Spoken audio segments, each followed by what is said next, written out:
Bonjour et bienvenue pour ce troisième numéro de VR Impulso. En 2002, l'armée américaine a sorti un jeu vidéo appelé America's Army afin d'améliorer leur image et potentiellement attirer de nouvelles recrues. Plusieurs versions de ce jeu sont sorties au fil des années avec toujours le même but de propagande.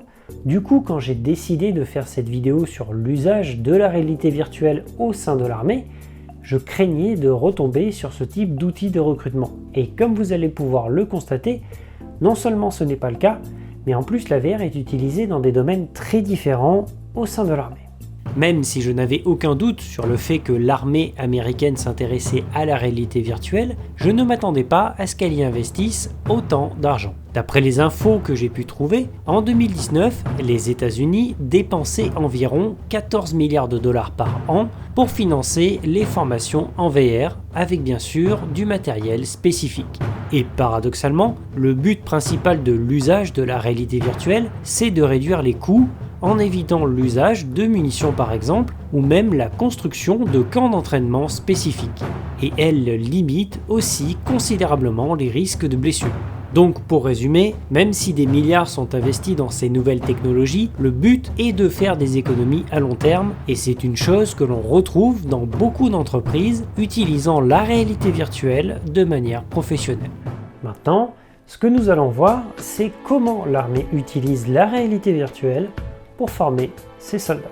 Et nous allons commencer par ce qu'il y a de plus évident, le combat d'infanterie. Le but est de permettre aux soldats de se confronter à des scénarios très spécifiques, comportant différents niveaux de difficulté et même des phases d'éléments imprévus afin de les préparer au mieux pour le terrain. Pour cela, ils utilisent une technologie spécifique d'après ce que j'ai pu voir, avec un système de backpack permettant de s'affranchir des câbles pour les casques de VR.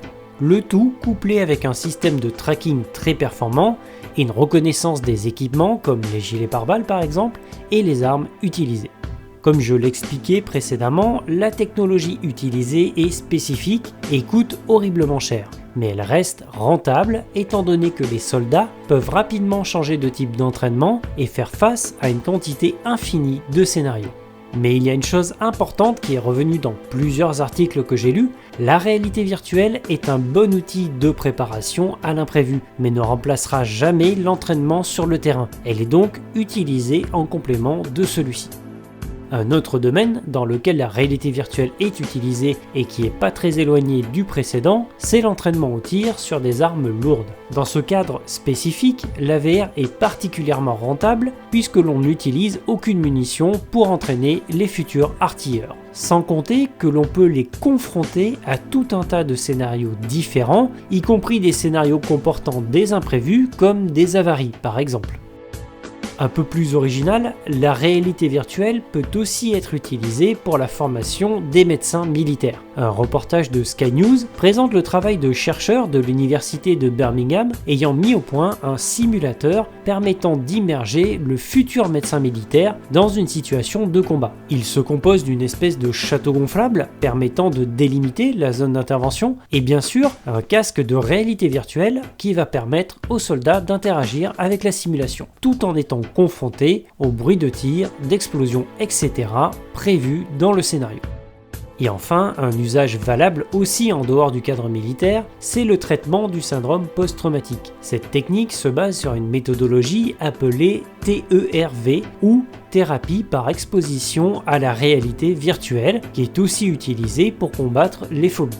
Dans les grandes lignes, cette méthode permet de confronter activement une personne aux choses qu'elle craigne le plus, ce qui, sur le long terme, devrait la désensibiliser petit à petit. Comme vous vous en doutez, la réalité virtuelle n'est qu'un complément à un véritable suivi psychologique par un professionnel. Différentes études ont déjà démontré l'efficacité de cette méthode, notamment avec des vétérans de la guerre du Vietnam, mais aussi des soldats ayant combattu en Irak et en Afghanistan. Pour les spécialistes, il ne fait aujourd'hui aucun doute que la thérapie par exposition à la réalité virtuelle est réellement bénéfique pour les soldats souffrant de stress post-traumatique.